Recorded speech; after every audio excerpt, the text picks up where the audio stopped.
സുഹൃത്തുക്കളെ, കശ്മീരിൽ ഇന്ത്യക്കാർ കൊല്ലപ്പെട്ടിട്ട് 2 ദിവസമായി. ഇതുവരെ നടപടിയൊന്നുമില്ല. ഇന്ത്യൻ പട്ടാളവും സൈന്യവും ആയുധങ്ങളും ഒക്കെ കാണാൻ വേണ്ടി വെച്ചിരിക്കുന്നതാണ്.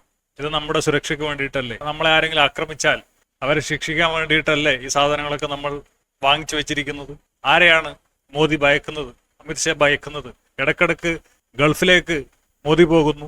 ഹമാസ് തീവ്രവാദികൾക്ക് ആളും പണവും കൊടുക്കുന്ന ഖത്തർ ഷെയ്ഖിനെ കെട്ടിപ്പിടിച്ച് ഉമ്മ വെച്ചത് ഇവിടെ എല്ലാവരും കണ്ടതാണ്.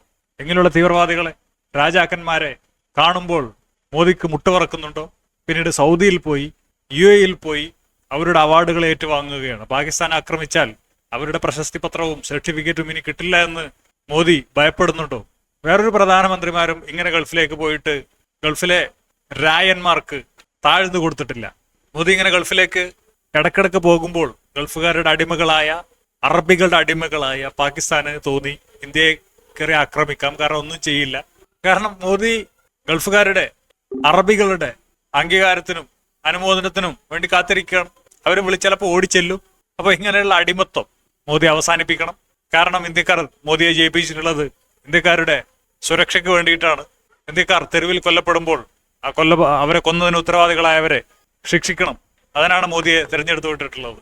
കന്തുറയും തലയിൽ ഒരു വട്ടുമുട്ട് വന്നാൽ അങ്ങനെയുള്ളവരെ മോദിക്ക് ഭയമാണെന്ന് എനിക്കറിയില്ല.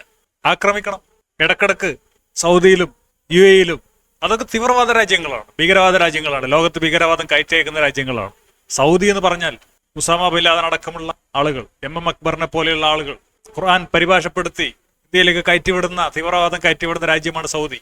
വേൾഡ് ട്രേഡ് സെന്റർ ആക്രമിച്ചവരിൽ ഭൂരിഭാഗവും സൗദിക്കാരായിരുന്നു. വഹാബിസം, അതിതീവ്ര ഇസ്ലാമിസം ലോകത്ത് പടർത്തിവിട്ട് ലോകം മൊത്തം നശിപ്പിക്കാൻ ശ്രമിക്കുന്ന ഭീകരവാദികളായ സൗദികളെ മോദി കെട്ടിപ്പിടിച്ച് നിൽക്കുന്ന കാഴ്ച ഒരു ഇന്ത്യക്കാരനും, ആത്മാഭിമാനമുള്ള ഒരു ഇന്ത്യക്കാരനും അത് കണ്ടു നിൽക്കാൻ കഴിയില്ല. തല താണു പോകും. എന്തിനാണ് ഇങ്ങനെയുള്ള മുസ്ലിം തീവ്രവാദികളെ കെട്ടിപ്പിടിക്കുന്നത്? ഇന്നും 6-ാം നൂറ്റാണ്ടിൽ ജീവിക്കുന്ന, ഏറ്റവും അവസാനം അടിമത്തം നിരോധിച്ച രാജ്യമാണ് സൗദി.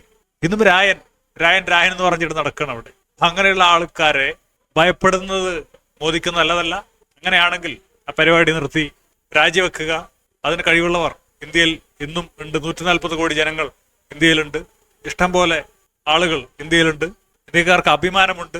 ലോകത്ത് എണ്ണം പറഞ്ഞ സൈനിക ശക്തികളിൽ ഒന്നാണ് ഇന്ത്യ. ഇപ്പൊ ഇന്ത്യയിൽ കയറിയിട്ട് കണ്ട ഭീകരവാദികൾ കളിച്ചാൽ അതിന് ചുട്ട മറുപടി കൊടുക്കണം. കണ്ട അറബിക്ക് പോയി കുനിഞ്ഞു കൊടുത്തിട്ട് അവരുടെ അംഗീകാരം പോകുമോ എന്ന് ഭയന്നിട്ട് ഇന്ത്യക്കാരെ ഒറ്റുകൊടുക്കരുത്. ഇന്ത്യക്കാരുടെ അഭിമാനം നശിപ്പിക്കരുത്. ഇപ്പൊ ഗൾഫിലേക്കുള്ള അല്ലെങ്കിൽ പുറത്തു പോകുന്ന ഒരു ഇന്ത്യക്കാരനോട് ഒരു പാകിസ്ഥാനി ഒന്ന് ചോദിക്കണം, എന്താണ് നിന്റെ നാട്ടിൽ കയറി ഞങ്ങൾ ആൾക്കാരെ തട്ടി, നിന്റെ രാജ്യം എന്ത് ചെയ്തു എന്ന് ചോദിച്ചാൽ തല കുനിഞ്ഞു പോകും.